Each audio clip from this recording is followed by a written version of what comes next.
¿Alguna vez se han preguntado por qué Francia, una superpotencia europea, invadiría un país tan lejano como México en el siglo XIX? Es una historia llena de ambición, traición y consecuencias inesperadas. Hoy, hablaremos acerca de la fascinante historia de la invasión francesa a México en 1862, un conflicto que dejó una huella imborrable en la historia. Pero antes de comenzar, asegúrense de suscribirse a Curiosidad Infinita para más historias cautivadoras como esta. Ahora, vamos a desentrañar este intrigante capítulo de la historia. La invasión francesa a México en 1862 es una de las campañas militares más curiosas e inusuales del siglo XIX. Fue un conflicto que no solo enfrentó a un imperio europeo contra una nación en apuros en América, sino que también tuvo consecuencias de gran alcance que resonaron en todo el mundo. Para comprender plenamente por qué Francia, bajo el gobierno de Napoleón III, decidió embarcarse en esta audaz misión, necesitamos explorar el trasfondo del turbulento panorama político de México, las ambiciones del Imperio francés y el contexto más amplio de las relaciones internacionales de la época. A finales de la década de 1850, México estaba envuelto en una amarga guerra civil conocida como la Guerra de Reforma. Este conflicto fue esencialmente una lucha entre los reformistas liberales, liderados por Benito Juárez, y los conservadores, que estaban a favor de una forma de gobierno más tradicional y autoritaria. Para cuando la guerra terminó en 1860, México quedó en ruinas, económicamente paralizado y políticamente inestable. Juárez salió victorioso, pero su gobierno heredó un país profundamente endeudado con varias potencias europeas, entre ellas Francia, España y Gran Bretaña. Juárez, en un intento desesperado por estabilizar la nación, declaró una moratoria de 2 años sobre todos los pagos de la deuda externa en 1861. Esta decisión, aunque necesaria para la supervivencia de México, fue recibida con indignación en Europa. Los gobiernos de Francia, España y Gran Bretaña, que tenían importantes intereses financieros en México, se reunieron en Londres el 31 de octubre de 1861 para discutir una respuesta conjunta. El resultado fue un acuerdo tripartito para intervenir en México y recuperar las deudas que se les debían. Sin embargo, lo que los británicos y españoles no se dieron cuenta fue que Francia, bajo Napoleón III, tenía en mente mucho más que el cobro de deudas. Napoleón III no solo estaba interesado en asegurar la restitución financiera, vio la oportunidad de expandir la influencia francesa en el hemisferio occidental. Con los Estados Unidos envueltos en su propia guerra civil, Napoleón creía que era el momento oportuno para establecer un nuevo imperio liderado por Francia en América. Veía a México como el candidato perfecto, estratégicamente situado entre los océanos Atlántico y Pacífico y rico en recursos naturales. Al instalar un régimen títere en México, Napoleón pretendía crear un contrapeso al creciente poder de los Estados Unidos y extender el dominio francés en el extranjero.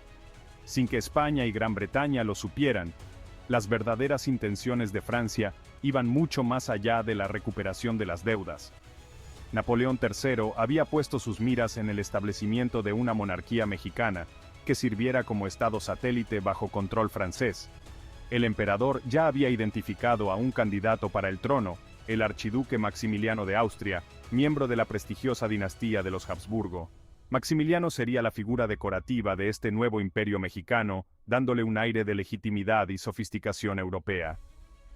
Las fuerzas tripartitas desembarcaron en el puerto de Veracruz en diciembre de 1861, pero desde el principio quedó claro que Francia tenía su propia agenda, mientras que los británicos y españoles buscaban una resolución pacífica y rápidamente iniciaron negociaciones con el gobierno mexicano. Los franceses se preparaban para algo mucho más ambicioso. A principios de 1862, Francia había comenzado a abogar por el establecimiento de una monarquía en México, una propuesta que se encontró con la resistencia inmediata de sus aliados.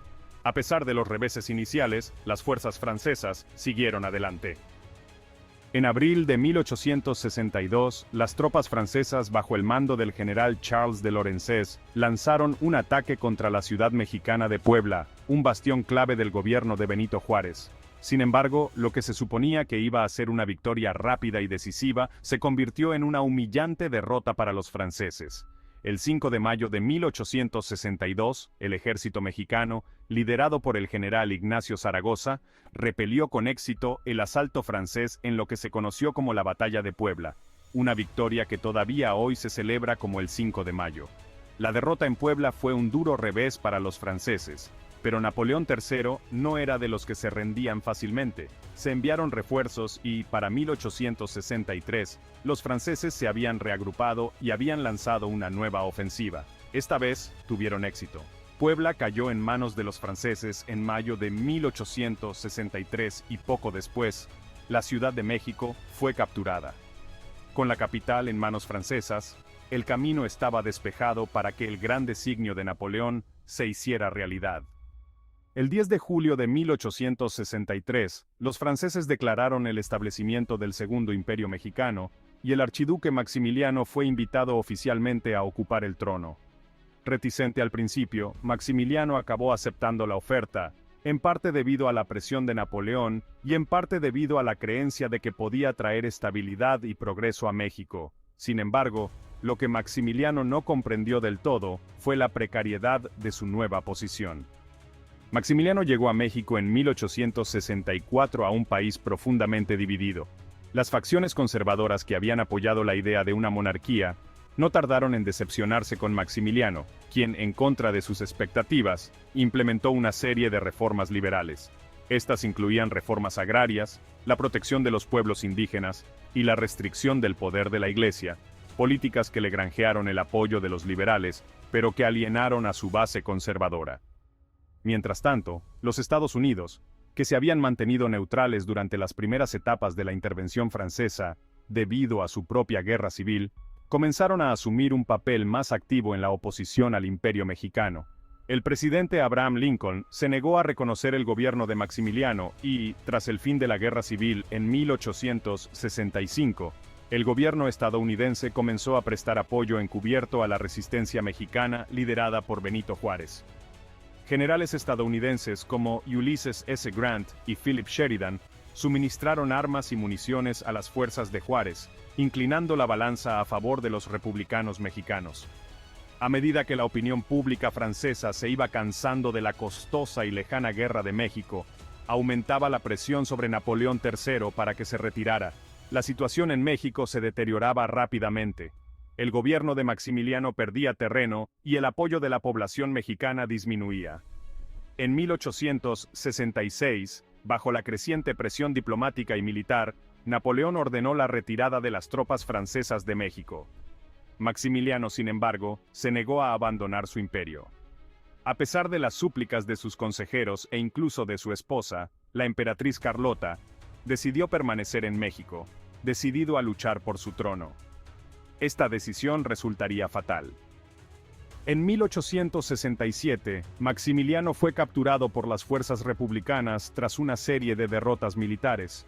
Fue juzgado y condenado a muerte, y el 19 de junio de 1867 fue ejecutado por un pelotón de fusilamiento, lo que puso fin al Segundo Imperio Mexicano de forma trágica y abrupta. La invasión francesa a México se considera a menudo una locura de ambición imperial, un conflicto tan innecesario como trágico. Para Francia fue una costosa desventura que agotó sus recursos y empañó su reputación. Para México fue un periodo de agitación y dominación extranjera, pero también una época que en última instancia fortaleció la determinación de su pueblo de resistir la influencia extranjera y afirmar su soberanía nacional. El reinado de Maximiliano, aunque efímero, dejó un legado complejo. Aunque sus reformas liberales se adelantaron a su tiempo, no fueron suficientes para salvar las profundas divisiones existentes en el seno de la sociedad mexicana. Sin embargo, su trágico final lo convirtió en una figura mártir en algunos círculos, y su historia sigue siendo un conmovedor recordatorio de los peligros de la intervención extranjera y de las complejidades del liderazgo. Y así, al reflexionar sobre este insólito capítulo de la historia, nos sirve de testimonio del espíritu perdurable de una nación que, a pesar de sus luchas, se negó a ser sometida por potencias extranjeras. Si disfrutaron de esta inmersión en la historia, no olviden suscribirse a Curiosidad Infinita para más historias intrigantes del pasado. Y como siempre, háganos saber en los comentarios qué acontecimiento histórico les gustaría que exploremos en nuestros próximos videos.